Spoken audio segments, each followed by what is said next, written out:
muito pra legais, caramba, né? A galera não... Tem um dos anéis, você quer ver agora? Não sei se você quer ver. Pode ser. Pode ser? Aqui eu concluí essa parte aqui. Então vamos lá. Lá, os anéis. Os né? anéis e as respectivas Aquele quantidades, é né? um anel, aquele lá de cima. É, né? um anel. Aí dá invisibilidade, longevidade.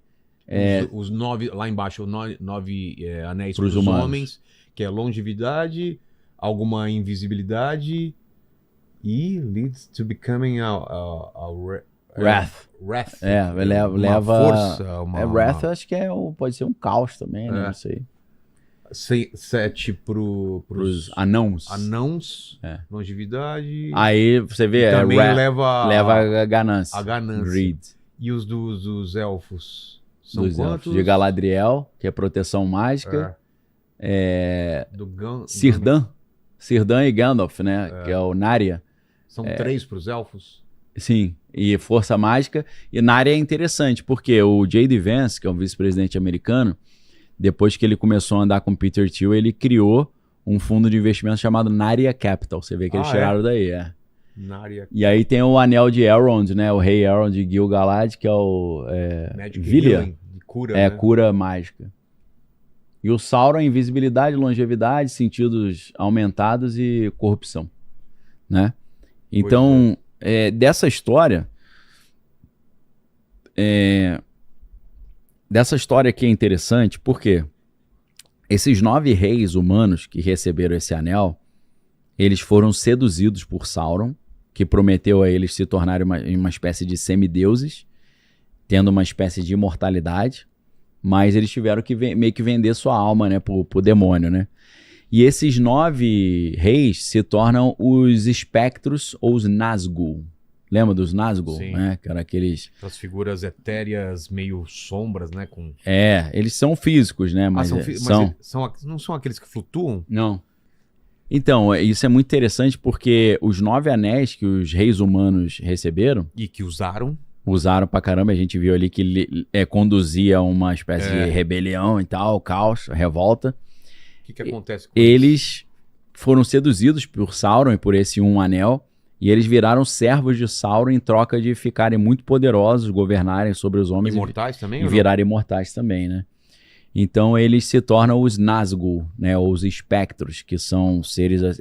parece um pouco aquela imagem que a gente tem da morte, que vem com a foice, né? Que tem aquele capuz e tal, o rosto é meio...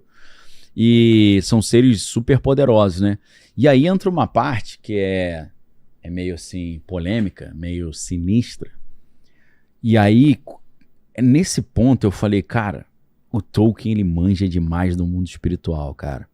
Porque você pega a história do William Schnoebelen, que é um cara até interessante para entrevistar, eu sou doido para entrevistar esse cara. Vambora. Porque esse cara ele foi padre, druida, Wicca, maçom do maçonaria normal, né, rito escocês, mas ele foi maçom esotérico também, que aí é rito de Palladium, rito de Memphis e Mizraim. Ele foi mormon também, ele foi satanismo hardcore, né, que eles chamam, né, que aí é já o heavy metal tipo do Mastral. Sei. Inclusive é o mesmo grupo. Com sacrifício. Magia cerimonial mesmo. E ele diz que ele foi convidado para ser dos Illuminati também.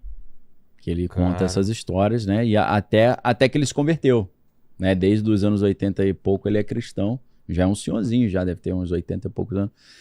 Esse cara, eu comecei a ouvir dele a história dos 9 homens desconhecidos.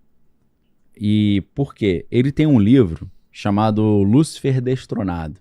Nesse livro ele mostra vários dos seus diplomas da maçonaria, ele foi da Ordem do Templo Oriente também, que é muito comum no setor assim, da arte e da cultura, né? Que é a ordem que o Paulo Coelho e o Raul Seixas pertenciam, né? Depois, se você puder, Homer, eu não sei se você vai conseguir, bota assim, Lúcifer Destronado, pirâmide. Porque ele mostra uma pirâmide do poder, segundo ele entende. Então, assim, no topo da pirâmide tá o olho que tudo vê, que é o Ein Sof Or, a luz sem fim, né, em hebraico, que é o Lúcifer. E aí embaixo tem... É igualzinho aquela pirâmide que tem no verso da nota de $1. Sim. Aí em cima tem o olho que tudo vê, que é o Lúcifer, que é o Sauron, o olho de Sauron. Embaixo tem... Ele coloca os 7, Aí ele, cara, os 7 o quê? Os 7 anjos caídos. Deve ser aqueles príncipes do inferno lá, que eu não vou nem falar o nome pra não dar moral. Olha lá. É, isso aí, ó. 7. Então, Gadu, Ensof Or, os 7, aí depois os 9 homens conhecidos. Desconhecidos. Desconhecidos, é. Aí eu falei, que parada é essa de 9 homens conhecidos? Ele explica assim, esses caras comandam o mundo trabalhando para esses anjos caídos, que trabalham para Lúcifer.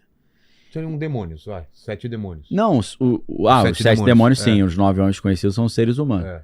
E esses 9 homens conhecidos, eles são designados para regiões do planeta Terra. Territoriais, eles são territoriais. Por exemplo, um dos 9 comanda a América do Sul, um comanda a América do Norte, um comanda a Europa, a Ásia e tal. E ele diz que Israel é tão importante para eles que em Israel, apesar de ser um país pequenininho, tem 2 desses caras. Cara, só Israel tem 2, para ver a importância. Então, ele diz que esses caras, eles, por exemplo, quando um presidente americano assume, o cara vai até a Casa Branca e fala, você vai fazer isso, isso, isso, isso, isso. Se não fizer, olha o que aconteceu com Kennedy. Assim. É assim. Manda um recado. Não tem muita conversa.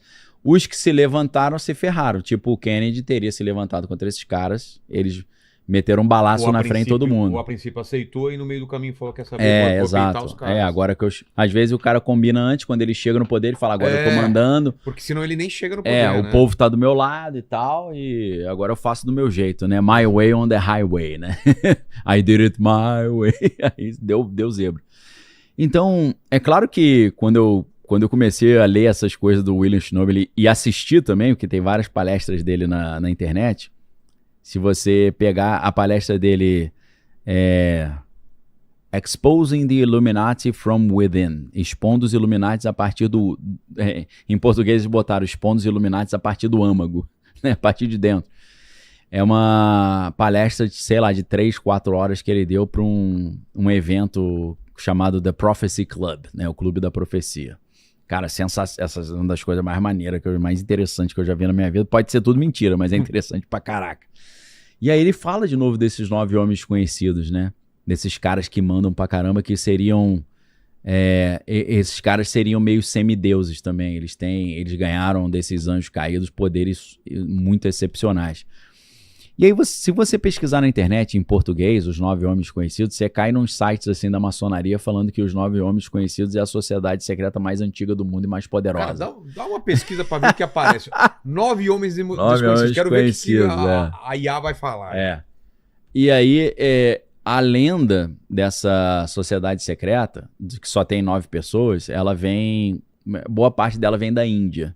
Na Índia, eles tinham esse conceito também que existiam 9 homens que mandavam no mundo trabalhando para os deuses. Então, cara, quando você pega isso, compara com os 9 reis Nazgûl do Senhor dos Anéis, você fala, meu irmão, acho que Tolkien manjava dessas paradas. Então, eu acho que ele manjava. Aí, você começa a ver, cara, que Oxford, onde ele dava aula, junto com o C.S. Lewis, ali é alto escalão, né? Claro, lá. Ali você sabe que rola de tudo, né? A própria Inglaterra, né? O Grã-Bretanha é polo do ocultismo. Lá de trás, né? O que apareceu aí? Os 9 homens desconhecidos são uma lendária sociedade secreta indiana, supostamente fundada pelo imperador Ashoka por volta de 273 a.C., em uma batalha sangrenta com o objetivo de preservar conhecimentos científicos e técnicos avançados. Essa é uma das buscas. Aí você vê o nome do imperador, né? Ashoka. Você lembra da série do Star Wars? Não. Ashoka. Tem esse nome? Eu não sou muito fã de Star Wars. Tem? Tem, pô. Dessas novas, né? Meio fuleira da cebola aí. Aquela que tem aquele negócio. Ashoka. Entendeu? Depois acha aí se você puder. Aí, cara, você pega o trabalho do Mastral. Se você pegar o livro dele, que é o Guerreiros da Luz, volume 2, você vai ver que ele conta uma história que ele teve contato com esses caras. Mas entendeu? Ele chama do quê? Não fala de Ele chama de Grupo dos 9. Ele chama Grupo dos 9. Grupo dos 9, né? Então eu não vou entrar muito no mérito que esse assunto é mais cabeludo. Aí, ó. Tá. Vê se tem um posterzinho pra galera ver que o nome é Ashoka mesmo, que não fui eu que inventei. Você vê de onde a galera da Disney que comprou o Lucasfilm tá tirando as paradas. Os caras estão indo buscar ainda. Entendeu? Tá, é a sociedade secreta mais poderosa do mundo. Criada pelo... Olha lá, ó. Sobe um pouquinho aí pra galera ver o nome. Olha lá. Tá a Soca, mas, pô, né? É porque o H trocaram o H de lugar, né? Botaram o H antes do S e ficou a Soca. Mas aquele H ele tá servindo pra quê, né? Pois é. Entendeu? A Soca, né? Só pra... Tomou uma Soca lá em Itacoatiara. Então, quem quiser saber mais, dá uma olhadinha nesse livro. Acho que é capítulo 51, 52 do Guerreiro da Luz, volume 2. Ali é o Lúcifer destronado, né? Então, cara, quando eu já tinha estudado isso antes de estudar o Senhor dos Anéis. Eu já conhecia esse material dos 9 homens conhecidos. Quando eu vi essa ideia de 9 reis que servem Sauron, que tem esse poder, né? Os espectros, os Nazgûl, eu falei, cara, Tolkien manjava muito de mundo espiritual. E aí, falando em Oxford, né? Quando a gente pega aquela trilogia cósmica do C.S. Lewis, você vai ver que o C.S. Lewis também manjava muito. Inclusive, a trilogia cósmica do C.S. Lewis, que na verdade são 4, porque tem um último volume que é a Torre Negra, você vai ver que foi acho que um desafio que foi feito entre o Tolkien e o C.S. Lewis. Porque eles desafiaram assim, a gente vai sortear. Um vai ter que fazer uma obra sobre viagem no tempo e o outro vai ter que fazer uma obra sobre viagem no espaço. E aí o Lewis fez, né? Que eu acho que é viagem no espaço, eu não tô enganado. E o Tolkien não fez da viagem no tempo. Deixou no vácuo, né? Mas é uma obra interessante, cara. A nova versão, né? Eles têm agora... Eu tenho a trilogia cósmica em 3 volumes separados, mas tem também ela reunida tudo num único volume, que é um volumão bonitão, né? Preto, assim, que saiu. Maneiro pra caramba, né? Tinha que renovar meu patrocínio dessa editora aí, né? Pra eles, né? Eu já falei pra eles, me manda os livros novos que eu divulgo lá no meu canal. Eles falaram, não, nossa política de divulgação tá diferente. Eu falei, então deixa que eu compro e também não divulgo. Beleza. Por isso que eu não tô nem falando o nome da editora. Não fale. Só de zoação. Não quis divulgar, então problema de você. Comprei com o meu din-din, dei de presente pra galera, então tá tranquilo.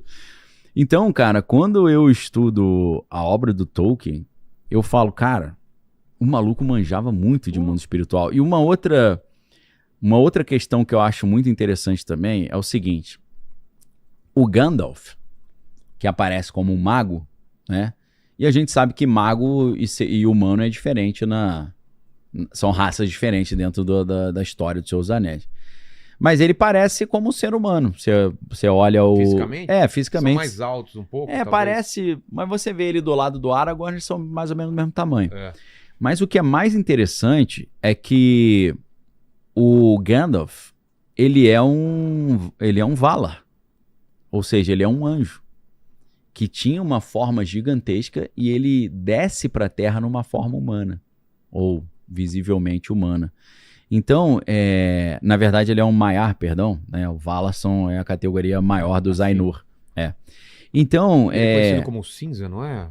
Ele vem como mago cinza e depois ele vira o mago branco, né? Porque o mago branco era só o Saruman, porque o Saruman era o chefe, né? Então, cara, olha lá. Isso. Era pra ser o Sean Connery, sabia? É mesmo? É. Ele amarelou? Não topou por algum motivo. Por algum projeto que tava fazendo, mas era o Sean Connery, já pensou? Ia ficar bem também. Esse maluco tá em tudo quanto é filme também, né? Esse Ian McLaren, né? E o interessante é ter o Christopher Lee fazendo Saruman, né? Que é o cara que fazia os vampiros antigão, né? É mesmo, né? Cara. E tem uma entrevista com o Christopher Lee, mais antiga, que ele começa a falar pros caras, muito cuidado com o negócio de diabo, demônio, filme de terror, porque isso é real. Aí ele ele falou, eu já andei com esse pessoal, conheço os livros, conheço o trabalho, e um dos filmes que nós fizemos tinha um ritual que tinha uma criança e ele falou, eu participei do filme, mas eu não colocaria meu filho não, porque o ritual e as palavras de encantamento que foram faladas eram reais. Cara, acho que é uma entrevista pra BBC que ele manda essa. O cara já tá coroa, ele falou, acho que eu vou explanar mesmo, tô nem aí. Tá louco. E aí, cara, é muito interessante a gente perceber que o Gandalf, ele é um anjo que assumiu uma forma humana. Ele é um ser espiritual de alta patente que assume uma forma humana, né? Então, Dentro das eras, né, das Eu coloquei essa roupa ridícula e você ainda não se inscreveu, deu like e comentou? Que palhaçada!